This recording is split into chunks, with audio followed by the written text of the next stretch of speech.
Hello class 11। आज हम लोग केमिस्ट्री के चैप्टर फर्स्ट में property and measurement of matter पढ़ रहे थे। इसके प्रीवियस वाली क्लास में हम लोग क्या क्या पढ़ चुके हैं इसके बारे में देख लेते हैं। इसके प्रीवियस वाली क्लास में हम लोगों ने पढ़ा है physical property, chemical property. Physical property क्या होती हैं मैटर की और केमिकल प्रॉपर्टी क्या होती हैं। मैं एक बार इसको फिर से एक्सप्लेन कर दे रहा हूँ। ऑब्जर्वेशन इसमें क्या होता है कि किसी भी चीज़ को क्या कर सकते हैं, ऑब्जर्व कर सकते हो विदाउट उसके चेंज, उसमें इंटरनल ना कोई इंटरनल चेंजेस के विदाउट आप क्या कर सकते हो, उसको ऑब्जर्व कर सकते हो। ये हमारा किस प्रॉपर्टी में आएगा, फिजिकल प्रॉपर्टी में आएगा। जैसे हमारा क्या हो गया, कलर हो गया, ऑर्डर हो गया और टेस्ट हो गया। केमिकल प्रॉपर्टी में क्या होता है, अब ऑब्जर्व करने के लिए इसमें क्या करना पड़ता है, आपको कुछ चेंजेस करने पड़ते हैं, केमिकल चेंजेस। जैसे आपको किसी भी चीज़ का टेस्ट लेना है कि वो एसिड है या बेस है, तो उसके लिए आपको रिएक्शन करवाना पड़ता है। जैसे क्या बहुत ही ज़्यादा एसिडिटी उसकी अगर पता करना है आपको कि कितनी एसिडिटी है उसमें, तो आप क्या कर सकते हो, उसको बेस के साथ रिएक्शन करवाते हो। और बेस के साथ रिएक्शन करवाने पे आपको क्या मिलता है, वहाँ पे आपको मिलता है क्या, आपको मिलता है सॉल्ट प्लस वाटर वहाँ पे मिलता है। तो आप उससे मेज़र कर सकते हो लैब में, लैबोरेटरी में जाके, कि आप कितना एसिडिटी है इसकी। अगर बेस के साथ रिएक्शन करवाओगे तो एसिडिटी पता चलेगी। तो अब केमिकल प्रॉपर्टी ये होती है और फिजिकल प्रॉपर्टी ये होती है। तो उसके बाद हम लोगों ने किया था उसके मेज़रमेंट कैसे किया जाता है, उसके लिए कौन कौन सी चीज़ों की ज़रूरत पड़ती है। तो सबसे पहले ऑब्ज़र्व करने के लिए हमको नंबर की एक ज़रूरत पड़ेगी और उसके बाद यूनिट की ज़रूरत पड़ेगी। यूनिट विदाउट हम किसी भी चीज़ का हम मेज़रमेंट नहीं कर सकते हैं, किसी भी मैटर का हम मेज़रमेंट नहीं कर सकते। तो ये बात हुई थी। उसके बाद हुई थी मेज़रमेंट के दो सिस्टम आए थे। पहले थे इंग्लिश, दूसरा था मैट्रिक सिस्टम। मैट्रिक सिस्टम में क्या होता था कि मैट्रिक, इंग्लिश सिस्टम में पहले जान लेते हैं। इंग्लिश सिस्टम सिंपल सिस्टम था। जैसे 2 किलो 3 किलो केजी ये सब अगर मेज़रमेंट करना था तो ईजिली ये मेज़र करता था। बट हाँ, मैट्रिक सिस्टम जब आया, ये आया लेट 18 सेंचुरी में आया इन फ्रांस में। इसमें कि इसके बहुत ही ज़्यादा फॉलोवर हुए, मोर फॉलोड। क्यों, उसका रीज़न ये था कि ये डेसिमल को भी क्या करता था, मेज़र करता था। मतलब जैसे 2.05 केजी मेज़र करता था, 2.005 के ग्राम मेज़र करता था। इसकी वजह से मैट्रिक सिस्टम ज़्यादा फॉलो हुआ, ज़्यादा फॉलोवर हुए इसके। ठीक है। उसके बाद हम लोगों ने क्या पढ़ा, उसके बाद बच्चों हम लोगों ने पढ़ा है एसआई यूनिट। ठीक है। किसकी, कौन सी एसआई, अच्छा एसआई यूनिट की ज़रूरत क्या पड़ी, नीड क्यों हुई इसकी। उसका रीज़न ये था कि कोई मैंने कल ही क्लास में हुआ था कि इसको बहुत ही से लोग कोई लेंथ को फीट में माप रहे हैं, कोई सेंटीमीटर में, कोई एमएम में, कोई मीटर में, कोई किलोमीटर में इसको माप रहा है, कोई मीटर में माप रहा है। तो इन सब कन्फ्यूज़न को क्रिएट ना हो पाए, इसके लिए एसआई यूनिट का क्या किया गया, एसआई यूनिट की इसको लॉन्च किया गया, एसआई यूनिट लाई गई। 7 इसमें यूनिट होती हैं, उन्हीं के से सारी यूनिटें बनती हैं। मैंने वॉल्यूम का करके भी बताया था कि कैसे क्या होता है। तो आप उस वाले वीडियो को देख लीजिए और अगर समझ में ना आए तो ज़रूर से ज़रूर कमेंट करिए बच्चों, क्योंकि इस समय आपको पढ़ाई पे फोकस करना है। तो चलिए आज का जो टॉपिक है उस पर हम लोग डिस्कस कर लेते हैं। आज का टॉपिक हम लोग का है prefix use in SI unit. अच्छा, प्रोफिक्स का यूज क्यों होता है। जैसे आप लेंथ को क्या कर रहे हो, मीटर में मेज़र कर रहे हो। ठीक है, मीटर में मेज़र कर रहे हो और मीटर में मेज़र करने के बाद आप जैसे मीटर में मेज़र किए तो किलोमीटर में मेज़र कर रहे हो। मान लो बोलते हो ना कि 1 किलोमीटर, 1 किलोमीटर, 2 किलोमीटर, कभी कभी बोल देते हो 1 मेगामीटर, कभी कभी बोल देते हो 1 सेंटीमीटर, कभी कभी 1 मिलीमीटर भी बोल सकते हो, 1 माइक्रोमीटर भी बोलते हो, कभी कभी क्या बोलते हो 1 गीगामीटर भी बोलते हो, कभी कभी 1 टेरामीटर भी बोलते हो।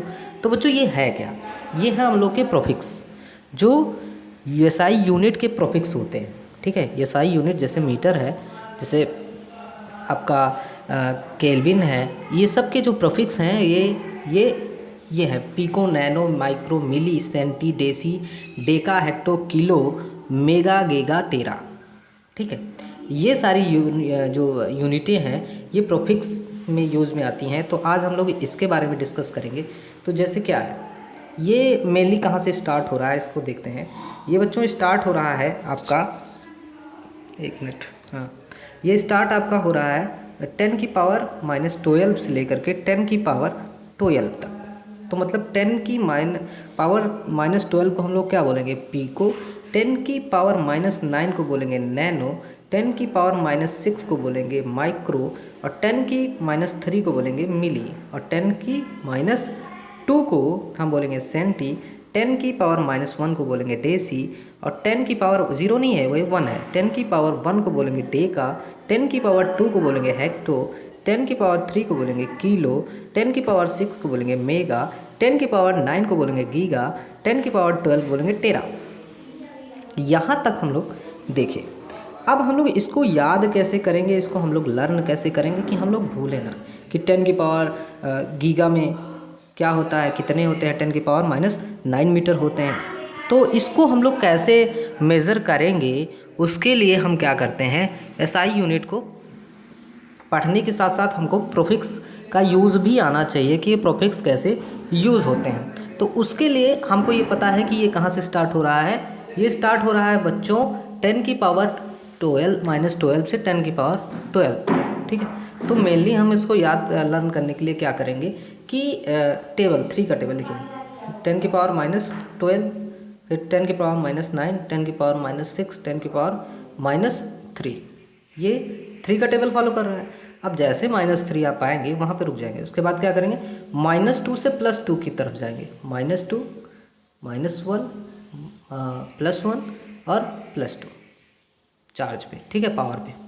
अब 2 तक जाएंगे, उसके बाद जैसे 3 आएगा उस फिर से क्या करेंगे, 3 का टेबल हम लोग फॉलो करने लगेंगे। जैसे क्या हो गया, किलो को 10⁻3, उसके बाद मेगा को क्या बोलेंगे 10⁻6, फिर गीगा को 10⁻9, फिर टेरा को 10⁻12।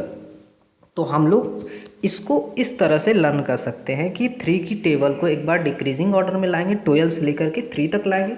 उसके बाद 2 से क्या करेंगे, एक बार फिर क्या करेंगे, 2 से हम लोग -2 से हम लोग एक बार +2 की तरफ जाएंगे, ठीक है। उसके बाद क्या करेंगे कि 3 का टेबल फिर फॉलो करेंगे 12 तक, ठीक है।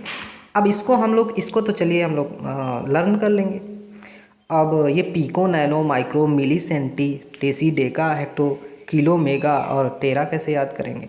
इसको याद करने के लिए मैंने एक ट्रिक बनाई है, उस ट्रिक को हम लोग फॉलो करेंगे और याद करने की, लर्न करने की कोशिश करेंगे।